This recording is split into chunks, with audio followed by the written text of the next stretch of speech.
একটা ছেলে আপনাকে খুব বিরক্ত করে।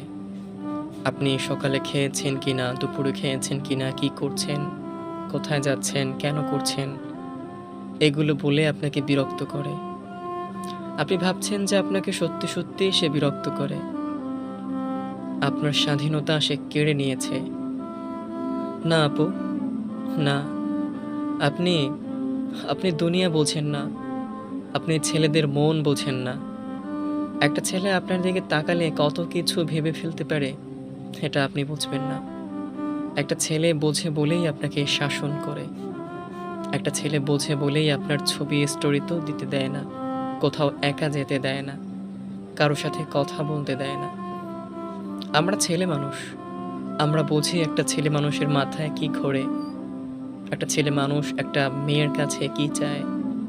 এটা আপনার প্রিয় মানুষটা বোঝে। অথচ আপনি তো ভেবেছেন, আপনি ভাবছেন আপনার স্বাধীনতা সে কেড়ে নিয়েছে। আপনাকে একা কোথাও বেরোতে দেয় না। কারো সাথে কথা বলতে দেয় না। বলছে আপনাকে বন্দি করে ফেলেছে। না, আপনাকে বন্দি করেনি। সে আপনাকে বন্দি করেনি। সে আপনাকে ভালোবাসে বলেই আপনাকে নিয়ে ভয় পায়, শাসন করে। অথচ আপনি ভাবেন বিরক্ত করে। ছেলে মানুষ বোঝে ছেলে মানুষের মন। আমরা বুঝি। বুঝি বলেই এত বিরক্ত করি, প্যারা দিই।